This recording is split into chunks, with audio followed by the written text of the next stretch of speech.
We were tired, we were hungry. We've been there for a while, am I right? We were there for 3 hours. Which, for me, no problem being in a yarn store for 3 hours staring at yarn. For Ned, he didn't know what he got himself into. Hi, my name is Mark, and welcome to the channel. Today, we're at Jamieson's of Shetland here in Lerwick, and we are purchasing yarn, attempting to purchase yarn, for 2 to 3 colorwork sweaters. So if you're interested in going shopping with us here at Jamieson's, stick around and let's get into it.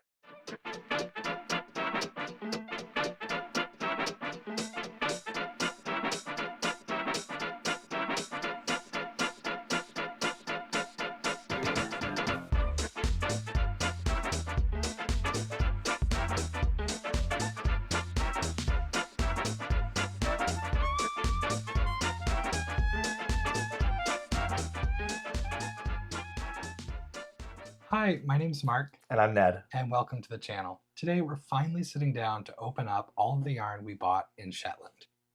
Some people have been waiting for this video. I've had gentle reminders. Nobody's nudged me too hard, but I appreciate the reminders. So we've taken our time.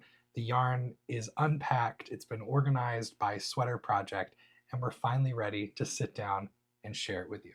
So over the summer, Ned and I took a pretty big trip to the United Kingdom, and we spent several weeks wandering around, enjoying ourselves, enjoying our honeymoon, and part of that trip was taken to the Shetland Islands. And while there, we had a really nice stay. We met with several different designers. We got to have a behind-the-scenes tour at Jamieson's Mill, and we also got to visit the retail shops of Jamieson's of Shetland and Jamieson and Smith. So today, we're going to share that yarn. We bought quite a bit of it. And we have a specific purpose for buying it. It's not like we just bought so much yarn. We don't just buy yarn. So we have a specific purpose. So you probably or potentially have seen some of these videos where the two of us sat down, we looked at patterns, we kind of made plans of what colors we might like, so that once we got to the United Kingdom in general, but specifically to Shetland, we would have an idea of how much yarn we needed and what general color range we might want to plug into a Fair Isle inspired project. So I say Fair Isle inspired because the patterns we might end up working with aren't necessarily from Shetland or from Fair Isle specifically, but they take inspiration from the style. So for our purposes, the Fair Isle inspired patterns will have all over color work, no more than 2 colors in a single row, and the potential for lots of different colors in one project. So I completely understand if you're shouting through the screen, those aren't real Shetland patterns, those aren't real Fair Isle patterns, and by the time I actually get around to knitting these projects, there's flexibility for me to choose a different pattern. But for now, we're going to show you the things that we've narrowed down and what we might be using these color palettes and this quantity of yarn for. So let's get into the yarn. Okay, the first quantity we have in front of us is for Ned's sweater. And we're going to cut back and forth to the footage we took when we were shopping at Jamieson's, which we lucked out having a pretty quiet day there. Our first day in Shetland, after getting off the ferry, we got into the car. I quickly learned how to drive a manual car, and we got stuck in the middle of the road a few times. It was a little scary. But then to practice, I thought, okay, let's go a couple of places, a couple of short drives. So we went to Jamieson and Smith, and then we went to Jamieson's. And at Jamieson's, it was packed. Like, I don't know, 40 or 50 people. Yeah, you couldn't move. In a pretty tight store. So I got nervous thinking, how in the world are we going to come back during our short visit to Shetland and have time to actually pull colors out, lay them in front of us, and rearrange them if there are that many people all the time? Later, we found out that it was because several cruise ships were docked that day. And so when cruise ships come into the harbor, of course, it fills the center of town. Mm-hmm. And the day we ended up going back to Jamieson's, there were no cruise ships docked. Right. So we had a pretty easy shopping experience, and you'll hear more about it. So we'll go back and forth. It might be a little messy editing some of those clips, but I wanted to show you what our process was like in person when we had over 200 colors to choose from. Yeah. So my sweater that Mark is going to be making for me is called the Troutbeck, and it's a Marie Wallen design. And I picked it because it seemed really classic and timeless, and I just love all the different patterns that go down it. It's from the Cumbria book, as you can see. I'm thinking maybe doing kind of a monochromatic green blue thing, but some of these, if you look closely, have like reds and yellows and purples in them. So maybe some of those single skeins will be one of those accent colors to bring it out. So we're going to gather what we need the bulk of, and then plug in the accents. Then I pulled some yellows. I pulled cornfield, which I thought that was very pretty. And then there's a more muted kind of version of it, which is mustard. Then we've got slate, which I'm not sure how I feel about. So the main color is a light creamish neutral color, and so we went with this beautiful color called Eset, which I think is just, I wonder if this is undyed, I'm not entirely sure, but it's just a very natural off-white, and I thought it was so pretty. And for the colors, I was really inspired by the scenery in Shetland, all the different shades of blue and green in the natural landscape, as well as purple and yellow in the flora that you saw there. And so, as you can see, my selection of yarn is very much geared towards that. There's a lot of greens and blues, and then some pops of purple and yellow. And so I'm really excited to see how it all comes together. Yeah. As we were picking out your colors, this was a fairly easy sweater to assemble, at least. Not saying that these are all going to look amazing together, and we reserve the right to change color choices as we go once I actually get these sweaters on the needles. And we do have a local shop to us, River Colors, on the west side of Cleveland, that carries a selection of Jamison's Spindrift. So if there ends up being a color or two in each project that doesn't quite work out, or that's too similar to another color, we can go there and we can veto one of our original choices and switch it out for something that might make better sense. For Ned's sweater, we needed several skeins of the base color, and then after that, we needed 2 of 4 more colors, and then the rest were all single skeins. So that made it a little bit easier to think, what are your favorite colors?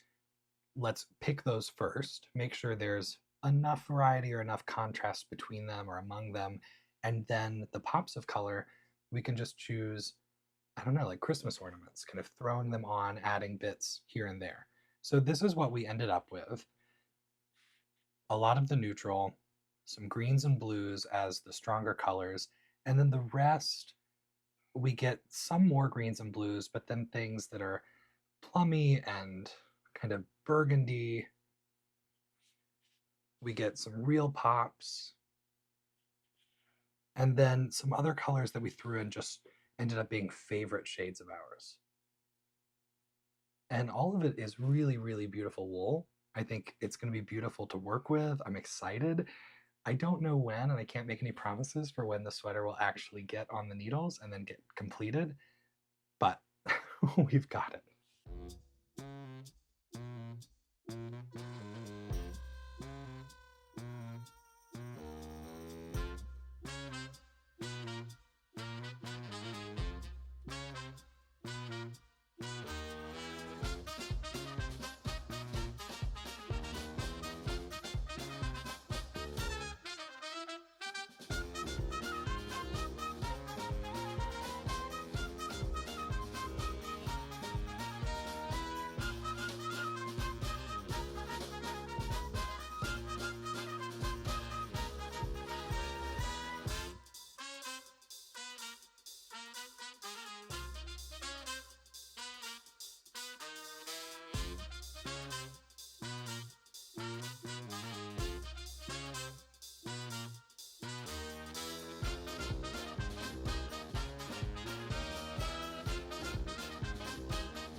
So I know some of you are waiting for the big explosion of opening up the vacuum packed bag, so I'll cut to that here. I'm going to go ahead actually and open it now. Okay.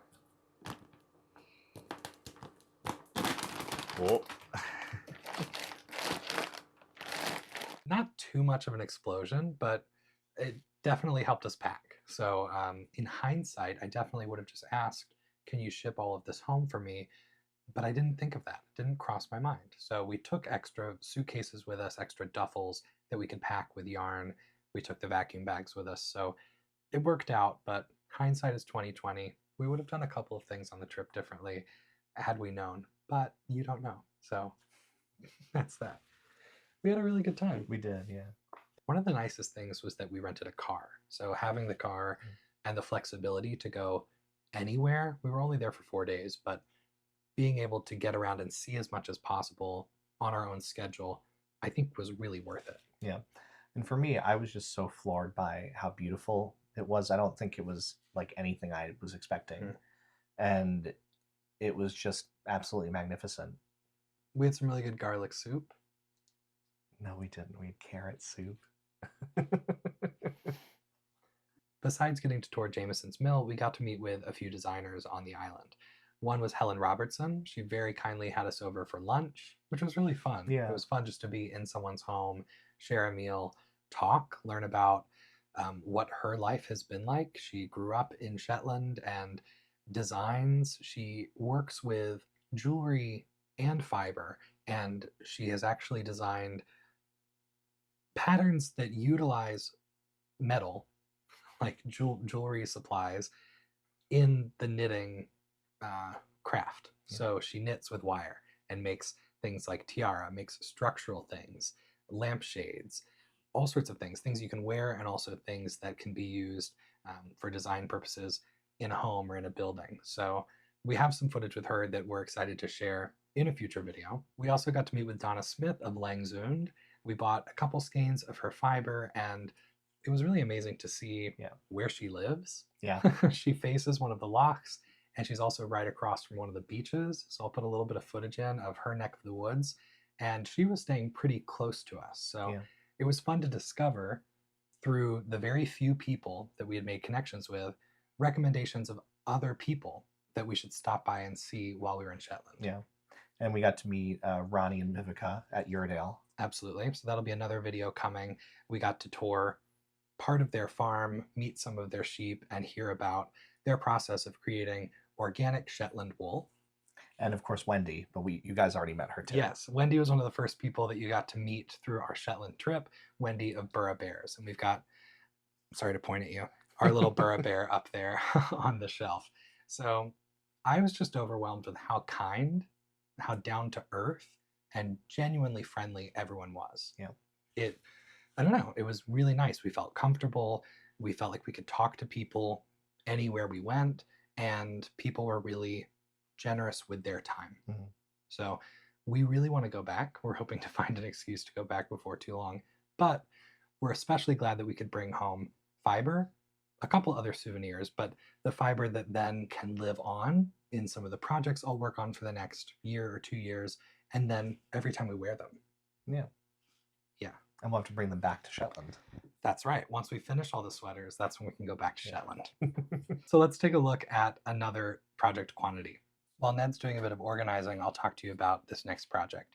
This is a potential sweater quantity or vest quantity for the Karis vest from Marie Wallin. This was one of my favorite patterns that I landed on through the pattern search. I like the proportions of the different bands of patterning. And I also like the idea that it's not a sweater. I have a few vests that I already like to wear, and I do think they work differently from full-on pullover or cardigan sweaters. So it's a little bit less knitting, not a ton, sleeves aren't killer, but the way you can wear it, and potentially the way it breathes, you could wear it for different parts of the season. I have my doubts about this sweater quantity of yarn. This almost feels like a pile of rejects. This was the last thing we chose at the shop. We were tired, we were hungry. We've been there for a while, am I right? We were there for 3 hours. Which, for me, no problem being in a yarn store for 3 hours staring at yarn. For Ned, he didn't know what he got himself into. And I kept saying, why don't you go have something to eat? Go eat something, come back. You didn't want to. Well, in my defense, had I done that, you might have been there even longer because you would have been Yes, but so you in your wouldn't have happy been place. there. Well, I understand. Yes. So as soon as we finish and we go get something to eat, Ned finally feels like himself again, and he's like, "Oh, I was just so hungry. I just need something to eat." Anyway, we survived and we got our yarn. But I don't know. Looking at this pile, I don't love what's going on. So I think that it's very likely that by the time I get around to working on this project, I'll get some second and third and fourth opinions at my local shop. And then, if needed, I might swap out some colors. We'll still probably have a good starting point. And what we should have done in hindsight was to plug in every color we think we wanted to use, put it in a chart, see the colors next to each other, the way they reflect from the pattern. But that's a lot of work. That's a lot of steps. Yeah. And we didn't know what these colors were going to be like in person. We had not seen these in person. We were working from a color card, which gave us good hints about the yarn, but it wasn't the same as taking two skeins and actually putting them next to each other and seeing how they act. Yeah. And they even look different on the screen for you than they do for us in person. We were just talking about that. Yeah. I mean, I think for the most part, the color accuracy is good. The biggest difference is when you see it under strong light versus when you see it at a distance. And that's something to consider when I'm knitting something at close distance and close range. It's going to appear different from someone wearing that and seeing them 5 feet away, 10 feet away, 20 feet away. So we'll see what happens.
All right, for my sweater quantity, I think I'm leaning towards the Bessie boot. I like this pattern. I don't like the neck, so we've all talked about this.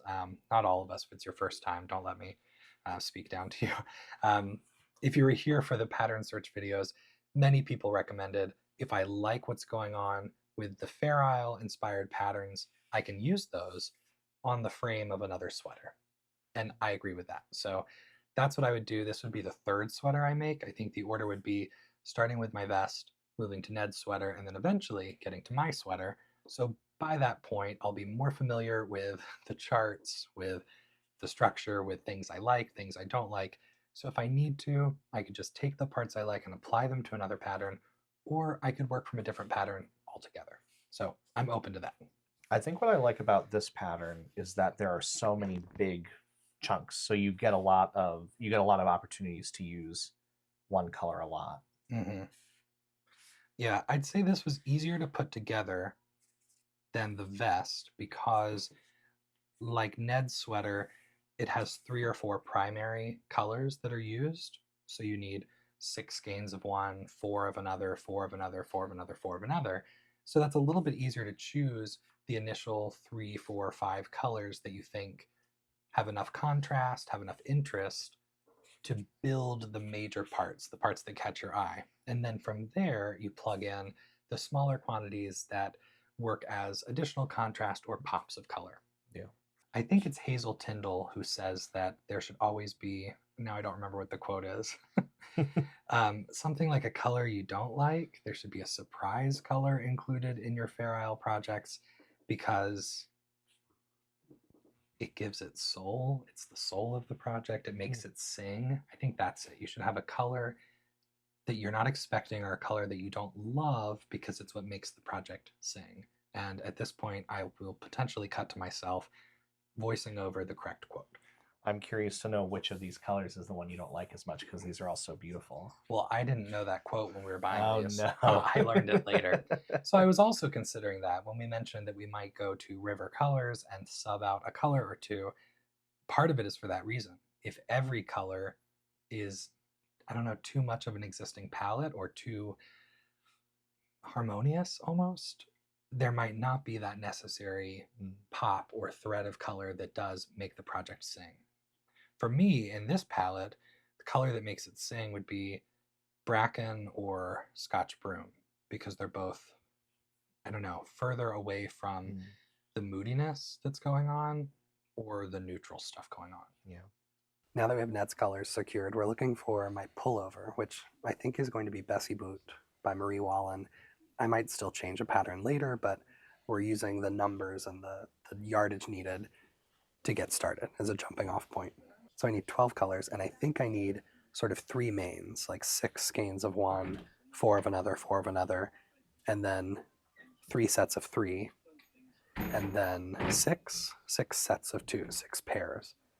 So we're going to do the same thing we did with Ned. We're going to try to pick sort of my 3 favorites to be the main colors that we see represented and then fill in past that. But already, I think that this array works pretty well together, which is all due to Megan for sitting down with me months ago to try to look at the color card and figure out what would be cohesive. Okay, after much deliberation, this is what we decided on.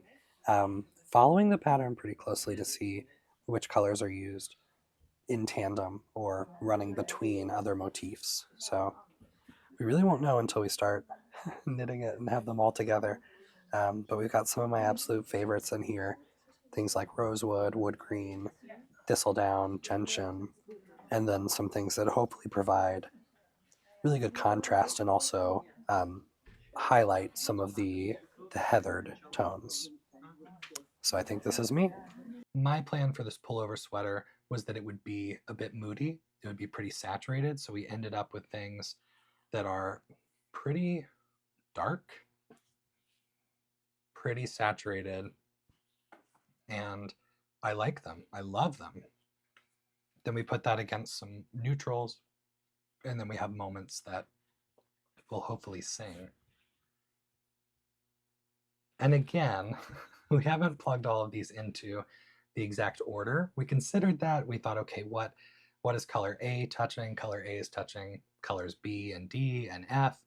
And then we tried to figure that out. You've seen that in some of the footage we've shared alongside this current commentary.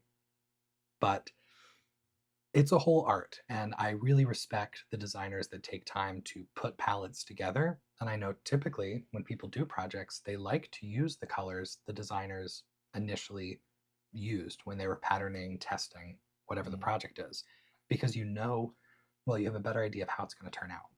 And I do that in a lot of cases. I did that with the sweater I'm wearing now. I just went with the designer's colors and replicated it, and it worked. But with over 200 colors, we wanted to spend time. We were there in person. We wanted to be inspired by the landscape for you, some of my favorite shades that I was just dreaming about. And we'll see how it turns out. So plenty of editing could still occur. I try to be careful with anything I make that it's tasteful, that it's classy. So I think when I get these sweaters cast on, when I'm working the projects, I'll do the same thing.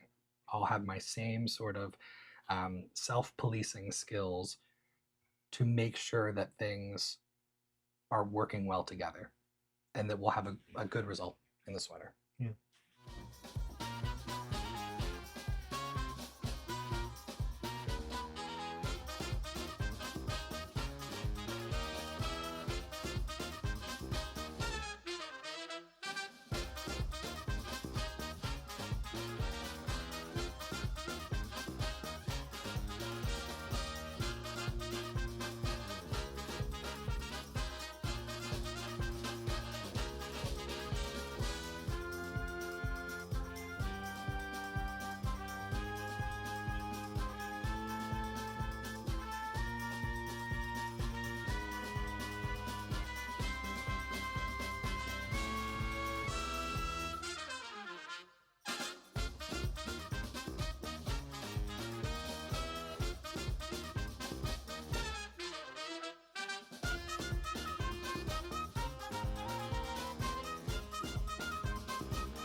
One of our Shetland dreams that did not come true was to meet some sheep. We saw sheep. None of the sheep wanted to have anything to do with us. We were pretty bummed. Yeah. I think we've been fooled by like the friendly sheep videos we've seen online. I think real sheep out there, they're not interested in human friends. So we tried. We would pull the car over. We'd stroll through these beautiful hillsides right by the ocean, you know, being gentle, being kind, trying to draw in the sheep with our energy. And anytime we would like take a step towards them, they would run away. And it was embarrassing. I thought, we've come a long way and we can't even make a friend. We did make a cow friend. We did make a cow friend. So you'll see that in the Uredale video. The cow friend was really precious. Yeah. We made some cat friends. We did. And some dog friends. And you made a dog friend. I did. The ponies were also not interested in being our friends. No. So that's okay. Maybe next time. Maybe next time. A big thank you to Megan for helping with the color journey the whole way through, and also for sitting down with us a month or two ago to crack open that bag and separate the yarn out into each project, because it was all a bit jumbled from our travels. And another big thank you to Beth at Jameson's of Shetland. She was working in the retail shop when we spent our 3 hours. She was really kind. She was very supportive. She let us stand in there for 3 hours looking at color. So thank you. And thank you to everyone else who took time to welcome us into your homes, sit and talk with us, and show us around while we were in Shetland. We had a really, really special trip. Yeah, and we're excited to share the rest of it with you in the coming months. As always, thanks for choosing to spend a little bit of time with us. If you have feedback, if you have ideas about the colors, or anything you want to share from watching this video, please let us know in the comments below. You can also find us over on Ravelry or Instagram, and if there's anything you want to make sure I read, you can always send it to my email. Happy knitting, happy crocheting, happy crafting to you, and hopefully we'll see you again soon. Bye. Bye.